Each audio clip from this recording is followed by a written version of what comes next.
එකක් අරන් දියක්. උගේ උපන්දිනේලු. උගේ ස්ටාෆ් එකටලු පාටිය. වඩුවඩේ මේකට කියනවා අරක්කු බෝතල් 8ක් අරන් දෙන්නලු පාටියට. ඒක මස් කඩේට ගිහලා කියනවා මස් කිලෝ 5ක් දීපන් මගේ උපන්දිනේට ස්ටාෆ් එකට කන්න දෙන්න. හාල් විකුණන මොනට ගිහලා කියනවා හාල් දියක්. පොල් රත්තට ගිහලා කියනවා පොල් දියක්. මේකගේ අවයි ජාතක උපන්දිනයක් මේකට තියෙන්නේ. අවජාතක උපන්දිනයක්. කාපු එකෙක් හරි ඉන්නවා නම් හිටගෙන මේක ඔළුවේ තියාගෙන ඵලයල්ලා. මැරෙනකම් පාදද වැඩක් කරන්නේ නැතුව අභිමානේ මේ රාජකීය යුනිෆෝම් එකේ අභිමානේ අනයි පනයි දෙකම කියන්නට පුළුවන් යුනිෆෝම් එකේ අභිමානේ ජීවත් වෙන්න ඕනේ. නැත්නම් වැඩක් නැහැ. හොරා කෑවේ නැත්තේ ගුරුවරු විතරයි. දැන් ගුරුවරු තොරා කනවා. ඒ තරම් රාජ්‍ය සේවය වල් වැදිලා. සමා වෙන්න ඕනේ. මං ගොඩක් වෙලා ගත්තාට ජනාධිපතිතුමාගේ වෙලාවෙන් මං ටිකක් ඉල්ල ගත්තේ මෙවුවා කියන්නම ඕනේ හින්දා. තාම මනුස්සයෙක් ඇවිල්ලා කිව්වා ඇත්තටම ජනාධිපතිතුමා මං දන්නවා මේ සමාජයේ මිනිස්සු ගොවිතැන් කරපුවාම වීහපු දවසේ ඉඳලා පැලේනේ. ඌට ගෙදර ජීවිතයක් ඇත්තෙම නැහැ.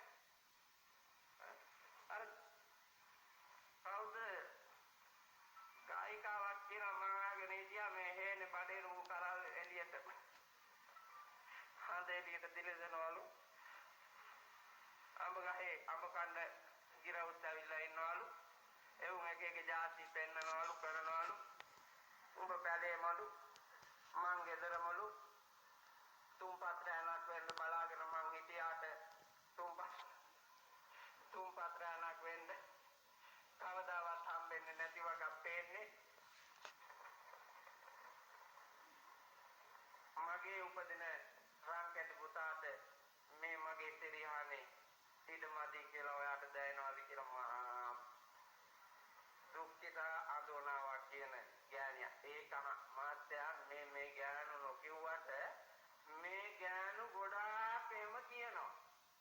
එහෙම නොකියන බොහෝ ගෑනු මන් දන්නවා කරන දේ. එහෙම නොකියන බොහෝ ගෑනු කරන දේවල් මන් දන්නවා. මන් විතර මේ ප්‍රාදේශීය ලේකම් කොට්ටාසේ ඔයාලා ගැන දන්න තව කෙනෙක් නැහැ කියලා මට හිතෙනවා. ඔව්. මං ඒ තරම් යටි අඩියේ ඉඳලාම ඉස්මත්තට යනකම් ආපු චරිතයක් මේ අවුරුදු 56ට. එයින්ද බොරු කරන්න බෑ. ජනාධිපතිතුමනි අලියන්ගෙන් හරි කරදරයි. මගේ පොල්ගත් 100ක් එක දවසේ පැය දෙකට කෑවා. පොල්ගත් 100ක් බලන්නකො. පොල් රටින් ගේන්න වෙන්නේ නැද්ද? අර අවිහිංසාවාදීද සත්ව අවිහිංසාවාදීද මොකක්ද එකක් තියෙනවද? අන්න ඒුන්ට තලන්න බැරිද? මන් රජුරුව නම් කළු මොහොත දිහා දාන්නේ. අතන මං ජනාධිපති නම් කළු මොහොත දිහා දාන්නේ. මෙවුන් රැල්ලටවත් අපේ රටට එපා. අපල මිනිහා එක ඒකයි නේද මොකක් කරන්නද? අපේ මිනිස්සු හරි අවිහිංසාවාදී. සතුන්ට හිංසා කරන්නේ නැහැ. නමුත් සතුනේ අපිට හිංසා කරන්නේ. වන්දීවියක වැඩ ගහලා තියෙන පෙරලෙන්නලු. අයියෝ. ඒක එහෙමලු ගහන්න කියලා තියෙන්නේ. නැත්තම් බෑ. ඒ පෙරලෙන්න නම් වැඩ ගන්න ඕනේ නිකම්ම තිබ්බන ඉවරනේ. මෙවුන් ඇවිල්ලා උදේට හිටවනවා අරුන් ඇවිල්ලා රැට කරා.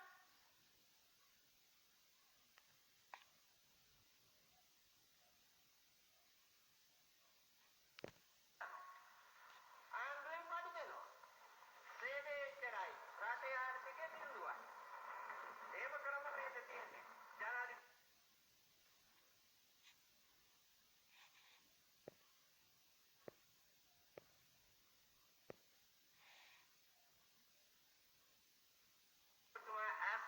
බලලා මේ විසඳුම් දිය යුතුම කැටි කාලීනී විසඳුම් ටික දෙන්න.